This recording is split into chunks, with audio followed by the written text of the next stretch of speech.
하나님과 함께하는 삶의 가장 큰 복 중 하나는 하나님이 보시는 대로 볼 수 있다는 점입니다. 하나님을 부인하는 사람은 하나님 없이 모든 것을 봅니다. 하나님을 시인하는 사람은 하나님 안에서 모든 것을 봅니다. 우리가 하나님을 믿는다 하면서도 하나님이 보시는 대로 볼 수 없다면 우리의 삶은 세상 사람의 삶과 별로 다를 것이 없을 것입니다. 요한계시록 말씀이 주어지던 당시 교회와 성도는 세상에서 극심한 박해를 받고 있었습니다. 거의 모든 사도, 많은 성도가 핍박으로 순교하였습니다. 그렇지만 교회는 예수님을 구주와 주님으로 세상에 증언하며 하나님의 계명을 따라 사랑으로 세상을 섬겼습니다. 성도는 핍박을 받고 순교하였지만 교회는 그 수가 줄기는커녕 오히려 기하급수적으로 늘어만 갔습니다. 우리 주님은 로마 형제 도미티아누스의 핍박으로 담모섬에 유배된 사도 요한에게 계시를 주셨습니다. 우리 주님께서 요한을 통하여 당대의 성도와 오늘날까지의 성도에게 주신 계시가 바로 요한계시록 말씀입니다. 요한계시록을 통해서 성도는 하나님의 관점에서 자신과 세상을 볼 수 있었습니다. 미래의 관점에서 현재를 보는 것입니다. 요한계시록 4장을 열면 하늘의 모습이 드러납니다. 하늘의 모습은 이 땅의 모습과 너무나 달라서 가히 충격적이라 할 수 있습니다. 이 세상의 성도는 마치 사도 바울이 고린도전서 4장 13절에서 고백한 것처럼 세상의 더러운 것과 만물의 찌꺼기 같았습니다. 그러나 요한계시록 4장 4절에 드러난 성도의 모습은 어떻습니까? 제가 조배에서 드렸는데요. 성부 하나님의 보좌를 빙 둘러서 24개의 보좌가 있습니다. 제가 다시 강조하지만 성부의 보좌 그리고 24개의 보좌, 이 보좌라는 단어는 같은 단어를 사용하고 있습니다. 그 24개의 보좌 위에 24명의 장로가 앉아 있습니다. 그들은 금으로 된 월계관을 쓰고 있습니다. 그러나 하나님과 성도가 앉는 의자는 보좌라는 같은 단어를 사용합니다. 물론 성도가 하나님의 보좌에 앉는다는 것은 결코 아닙니다. 그러나 성도가 왕이신 하나님이 앉으시는 보좌라는 같은 단어를 사용하는 보좌에 앉는 것은 분명합니다. 이전에 저는 그렇게 설교를 했는데 성도가 앉는 것은 의자, 하나님이 앉는 건 보좌라고 제가 얘기했던 기억나세요? 그거는 제 생각대로 설교합니다. 설교를 제 생각대로 하지 않고 말씀대로 하다 보니까 성도도 보좌에 앉고 하나님도 보좌에 앉으시는구나 라는 것을 이 요한계시록을 통해서 확인하게 됐습니다. 그러면 성도와 하나님이 다른 것은 바로 머리에 쓰는 관입니다. 성도와 성자는 왕관, 디아뎀이라고 말하는 왕관을 쓰고요. 성도가 쓰는 것은 월계관을 씁니다. 이 월계관은 운동 경기나 문학을 잘하는 사람들에게 나뭇잎으로 이렇게 월계수 나뭇잎을 엮어준 나뭇잎으로 붙은 관이죠. 그래서 요한계시록 4장 4절에 24명의 장로가 쓴 금관은 금으로 쓴 왕관이 아니라 금으로 만든 왕관이 아니라 금으로 만든 월계관입니다. 성도는 이렇게 이 세상에서는 비록 더러운 것과 만물의 찌꺼기처럼 혐오를 받을 수 있습니다. 그러나 우리 주님은 성도가 주님 때문에 이렇게 세상에서 대접을 받는다면 그것이 우리에게 복이라 말씀하셨죠. 마태복음 5장 11절 12절에서 우리 주님은 친히 이렇게 말씀하셨습니다. 나로 말미암아 너희를 욕하고 박해하고 거짓으로 거슬러 모든 악한 말을 할 때에는 너희에게 복이 있나니 기뻐하고 즐거워하라. 하늘에서 너희의 상이 큼이라. 너희 전에 있던 선지자들도 이같이 박해하였느니라 말씀하셨습니다. 하지만 성도는 하늘에서 하나님의 보좌에 둘러싼 보좌에 앉으며 금으로 된 월계관을 벗어드리며 예배합니다. 주님은 요한을 통하여 이렇게 하늘의 실상을 보여주심으로 이 땅에 제한된 핍박의 칼에 성도들이 심지어 담대히 죽음에까지 맞설 수 있도록 이끄십니다.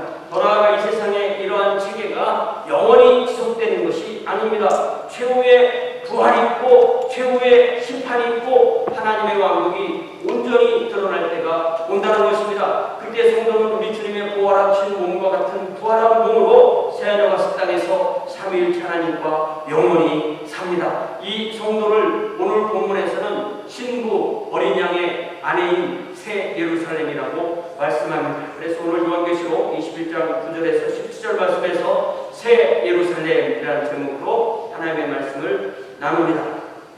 자, 이 구절을 보니까 이 대적 재앙이 끝난 줄 알았는데 그 말이 또 나와요. 그래서 7 대적을 가지고 마지막 7 재앙을 보면 7 천사 중 하나. 그 7 중에 누군지 모르는데 그 7 천사 중 하나가 라고 되어 있습니다. 그러니까 이 천사는 재앙을 예고하고 재앙을 시행하는 천사처럼 생각되죠. 그러나 그렇지 않습니다. 왜냐하면 천사는 하나님의 소식을 전하는 존재예요. 그래서 천사는 하나님께서 심판을 전하라고 하면 심판을 전하고 구원을 전하라고 하면 구원을 전하는 것입니다. 그렇기 때문에 사실은 성경 전체가 하나님의 통치, 그러니까 하나님의 왕국 이야기입니다. 하나님의 통치를 받는 사람들은 하나님의 복과 사랑을 누리고요. 하나님의 통치를 거부하는 사람은 하나님의 심판과 저주를 받습니다. 동일한 천사가 하나님이 저주를 전하라고 저주를 전하고 지금은 전혀 다른 말 하는 거예요. 이 천사가 사도 요한에게 다가와서 말합니다. 우리나라 말이 존댓말 반말이 조금 애매한데 이것만이 존댓말을 바꾸면 이렇게 되는 거죠. 이리로 오세요. 제가 신부 곧 어린 양의 아내를 당신에게 보여줄게요. 이렇게 말하는 거예요. 성도에 대한 가장 놀라운 유비 중에서 하나가 바로 성도는 어린 양 예수 그리스도의 아내라는 말씀입니다. 다른 유비가 바로 주님은 머리이시고 모든 성도는 주님의 몸을 이룬다는 유비도 놀랍죠. 동시에 예수 그리스도는 남편이시고 모든 성도는 주님의 신부, 주님의 아내라는 이 유비도 놀랐습니다. 그래서 사도 바울은 에베소서 5장 31, 32절에서 이렇게 말씀하시죠. 그러므로 사람이 부모를 떠나 그 아내와 합하여 그 둘이 한 육체가 될지니 이 비밀이 크도다. 나는 그리스도와 교회에 대하여 말합니다. 남편과 아내가 한 몸이 된 것처럼 주님과 우리 각자는 남편과 아내로 한 몸을 이루었습니다. 그 천사가 사도 요한에게 보여주는 어린 양의 신부인 이 교회는 집합적으로 불러서 새 예루살렘으로 그렇게 드러납니다. 이제 10절을 봅시다. 10절을 보면요, 새 예루살렘 하늘에서 내려오는 게 이미 21장 2절에서도 같은 말이 나와요. 또 내가 보매 거룩한 성 새 예루살렘이 하나님께로부터 하늘에서 내려오니 그 준비한 것이 신부가 남편을 위하여 단장한 것 같더라. 그러니까 새 예루살렘은 이렇게 뭐 집하고 도로가 있는 그러한 이 도시이기 이전에 사람인 거예요. 그러니까 사람이 없는 도시는 의미가 없는 거죠. 5세기 초에, 그러니까 400년대 초기에 북아프리카의 히포의 아우구스티누스가 로마 제국의 수도 로마가 이민족의 침략을 받았을 때, 야만족의 침략을 받았을 때 하나님의 도성이라는 위대한 작품을 조술하게 됩니다. 로마를 침공한 북방 민족은 로마 교회의 감독과 만나서 로마 사람을 죽이지 않는 대신에 열흘 동안 철저한 약탈을 하기로 합의했습니다. 이 상황에서 로마 제국에 아직도 이교도 전통을 가지고 있던 사람들은 로마 제국이 이교도의 침입을 받고 수치를 당하는 이유는 그들의 전통적인 신들을 버린 것 때문에 그 신들이 노여워하는 것이라고 주장했습니다. 아우구스티누스는 이러한 주장에 답하기 위해서 이 책을 조술하면서 흥미롭게도 그는 로마의 수치와 소돔의 멸망을 비교합니다. 그는 소돔은 성과 도시가 함께 멸망했지만 로마는 도시는 약탈당했어도 사람은 살아남았다는 점을 강조해서 대조합니다. 사람이 살아남았다면 완전히 패망한 것은 아니라는 것이죠. 그러니까 도시란 말 할 때 우리는 건물을 생각하지만 원래는 사람이라는 것입니다. 더 나아가서 아우구스티누스는 이 세상의 도시와 하나님의 도시를 대조합니다. 이 세상의 도시는 자기 사랑이라는 기초 위에 건설되지만 하나님의 도성은 하나님의 사랑이라는 기초 위에 건설됩니다. 이리하여 이 세상은 결국은 패망하게 됩니다. 그러나 하나님의 도시는 영원합니다. 모든 세상의 왕국은요 발생해서 흥하고 결국 패망합니다. 그러나 하나님의 도시는 영원한 모습으로 드러납니다. 그 영원한 모습으로 드러난 하나님의 도시가 바로 새 예루살렘입니다. 그리고 이 새 예루살렘은 삼위일체 하나님과 함께 영원토록 사는 사람들의 공동체를 말하는 것입니다.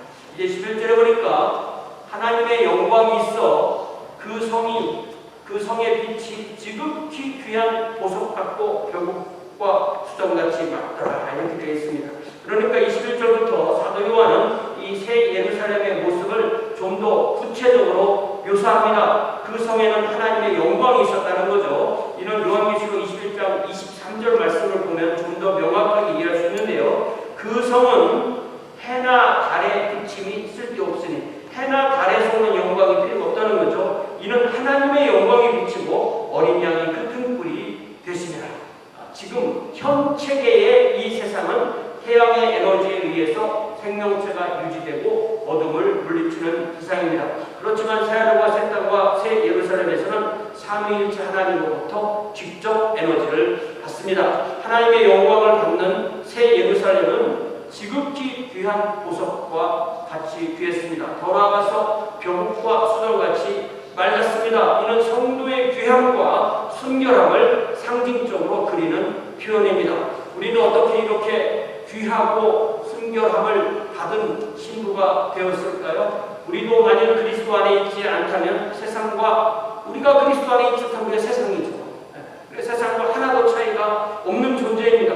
그러나 사도 바울이 고린도전서 6장 11절에서 말씀하신 것 같이 이 모든 은혜는 우리가 주님 안에 있기 때문에 이루어졌습니다. 너희 중에 이와 같은 자들이 있더니 주 예수 그리스도의 이름과 우리 하나님의 성령 안에서 씻음과 거룩함과 의롭다 하심을 받았느니라. 우리가 씻음을 받고 거룩함을 받고 의롭다 하심을 받았습니다. 그래서 우리는 어린 양의 귀하고 맑은 신부가 된 것입니다. 그래서 지금 우리는 여기서 이 험한 세상 여기서 진흙 속에서 피어나는 연못처럼 귀하고 맑게 살게 되는 것입니다. 이것이 바로 첫째 부활을 누린 성도가 참여하는 복과 거룩함입니다.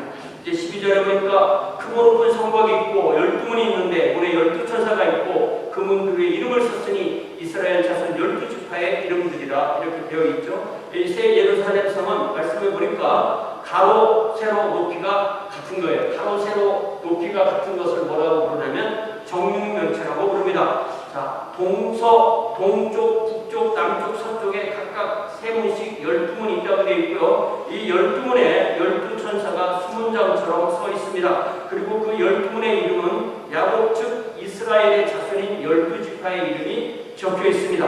그러니까 구약의 성도도 신약의 성도와 같이 그리스도의 신부인 새 예루살렘을 이루는 구성원들이 되는 것입니다. 자, 13절 보니까 동쪽의 세문, 북쪽의 세문, 남쪽의 세문, 서쪽의 세문이 있다고 되어 있습니다. 새 예루살렘 성은 사방에 각 3개씩 모두 12개의 문이 있습니다.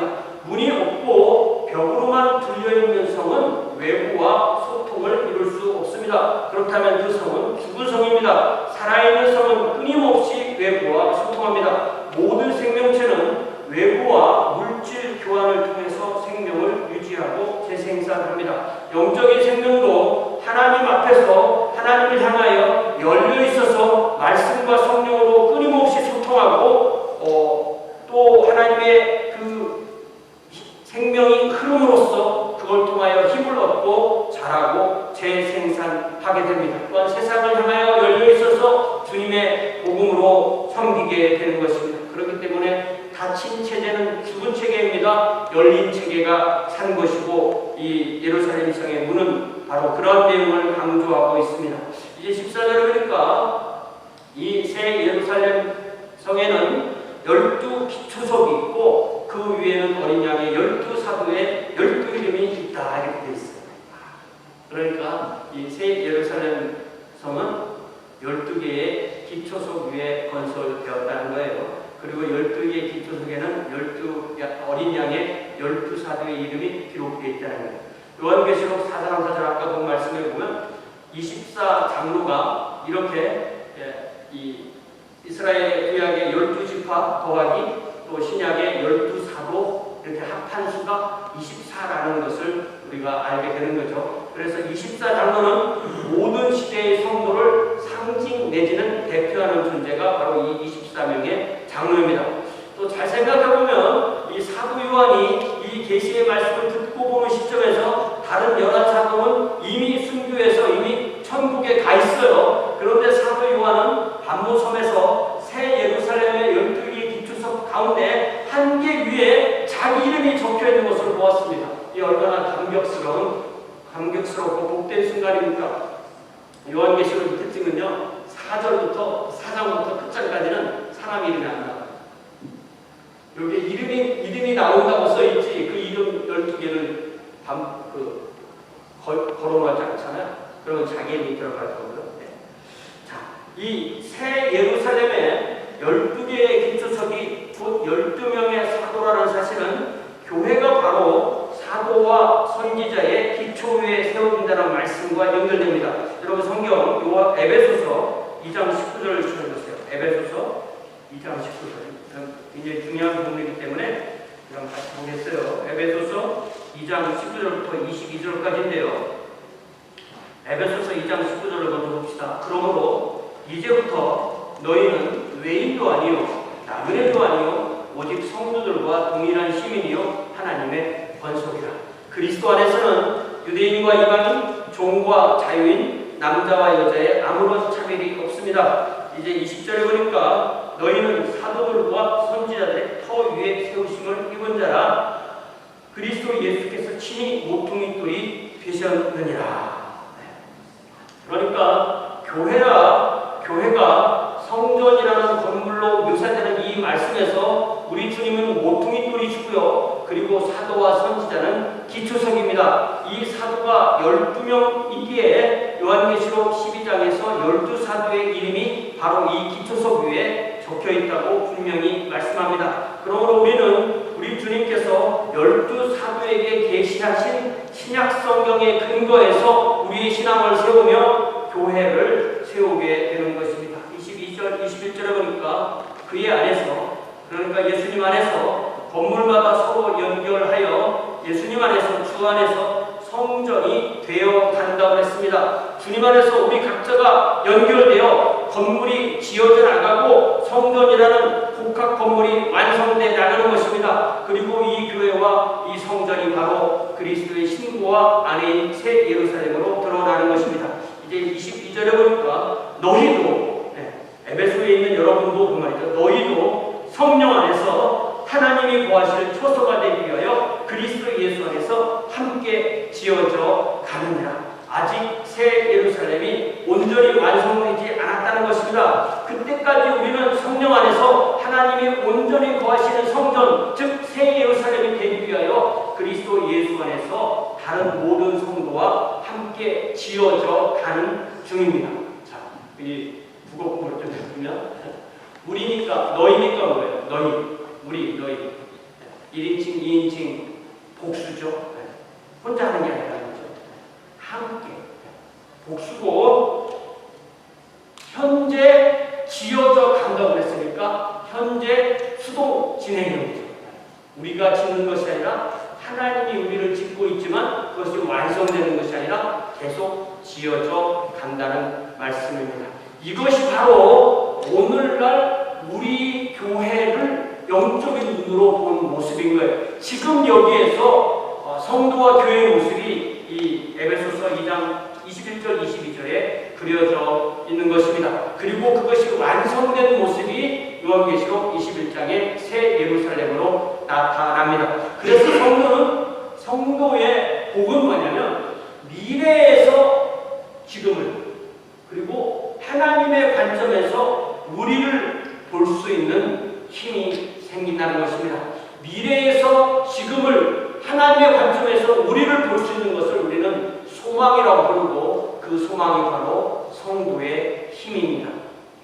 이제 15절에 보니까 내게 말하던 그 천사가 그 성과 그 문과 성곽을 측량하려고 금 갈대를 가졌다고 했습니다. 사도 요한과 이야기를 나누던 예루살렘의 성과 그 성문과 성곽의 크기를 측량을 하는 거죠. 16절에 보니까 그 성은 네모가 반듯하고 길이와 너비가 같고 그 갈대자로 그 성을 측량하니 12,000 스타디온이요 길이와 너비와 높이가 같았다 하게 돼 있어요. 그러니까 이 새 예루살렘은 가로 세로 높이가 같은 정육면체 형태인 거죠. 그리고 각 변의 길이가 12,000 스타디온. 12,000 스타디온을 마일로 환산하면 1,400마일이고요. 키로로 환산하면 2,200km입니다. 여러분 1,400마일이 어디부터 어디까지 될까요? 제가 이걸 몰라가지고 열심히 두 도시 이름을 뱉어놓은 어디까지 1,400마일입니다. 막 해봤더니 시카고로 1,400이 안 되고 네. 가장 비슷한 데가 뉴욕이다. 뉴욕이 한 1,450마일 정도. 네. 엄청 큰 거죠. 그것을 가로 세로. 그러니까 넓이만 계산한다면 1,400 평방마일로 되는 거죠. 네. 그리고 거기다가 높이까지도 같다 이렇게 표현되어 있어요. 그런데 이게 이제 상징적인 거니까, 이 상징적인 수니까 이러한 면에서 이 모든 수는 이 12이라는 수와 연관이 들어가요. 그죠? 그러니까 12 곱하기 1000 하면 이게 12,000이 되고요. 또 요한계시록 7장에서 12지파의 각 지파에서 구원받은 수가 12,000명이고 그것을 12지파로 곱하니까 144,000명이 나오고요. 그래서 이 12이라는 수는 어떤 완전함을, 하나님의 어떤 구속 사역, 하나님의 왕국이 이룬 사역이 완전하게 이루어졌다는 것을 상징하는 수, 완전한 형태를 의미하는 것으로 우리는 이해를 하게 됩니다. 또 17절에 보니까 이제는 성곽의 두께를 측량하니까 144규빗이고 이것이 사람의 측량과 천사의 측량이라고 되어 있습니다.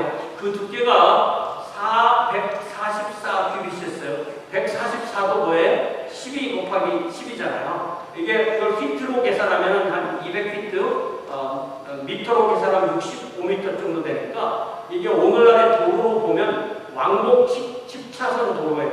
성곽의 그 위에 그 성곽의 그 두께가 한 65m쯤 된다는 거예요. 그래서 이러한 것이 상징적인 것이기 때문에 우리가 정확한 의미는 잘 모르죠. 중요한 것은 과연 내가 그 새 예루살렘의 구성원인가 라는 것이 나의 믿음이 확실하게 있는가 하는 것입니다. 제가 주보에서 드린 요한계시록 21장 27절을 봅시다. 자, 새 예루살렘의 구성원, 즉 새 예루살렘에 들어가는 사람은 속되지 않다고 그랬어요. 또 가증하지 않다고 그랬어요. 속되다는 것은 세상 사람이 아니라는 거죠. 가증하지 않다는 것은 하나님이 싫어하지 않는다는 뜻이죠. 거짓말하지 않는다는 것이죠. 진실하다는 것입니다. 이런 사람들은 속되거나 가증하거나 거짓말하는 사람은 어린 양 예수 그리스도의 신부가 될 수 없다고 그랬어요. 그러면 누가 새 예루살렘 어린 양의 신부, 어린 양의 아내가 될까요? 요한계시록 21장 27절에 보니까 오직 어린 양의 생명책에 기록된 자들만 들어가리라 라고 했습니다. 그렇기 때문에 오직 그 이름이 어린 양의 생명책에 기록된 자만이 이 새 예루살렘의 구성원이 된다고 했기 때문에 우리는 오늘 이 시간에 제일 중요한 것은 내 이름이 어린 양의 생명책에 기록되어 있는 데 대한 분명한 믿음을 가지고 있어야 한다는 점입니다. 자, 여러분, 제 이름 석자가 어린 양의 생명책에 기록되어 있는지 안 있는지를 알아야 몰라요. 알아야 될 것 같아요. 몰라야 될 것 같아요. 압니다. 어떻게 하느냐면은 내가 지금 예수님을 구주와 주님으로 믿고 입으로 고백하고 삶으로 주님을 따르고 있다면 그 사람의 이름이 바로 어린 양의 생명책에 기록되어 있는 줄 믿습니다. 이것이 바로 우리가 가지고 있는 신앙의 확신입니다. 그 사람이 바로 어린 양의 신부이고 어린 양의 아내입니다. 이제 반주 쉬는 동안에 이 한 주도 어린 양의 신부, 어린 양의 아내로서 예수님을 증언하며 하나님의 계명대로 사랑하고 세상을 섬기기를 결단하는 기도를 다 함께 드립시다. 함께 기도하겠습니다.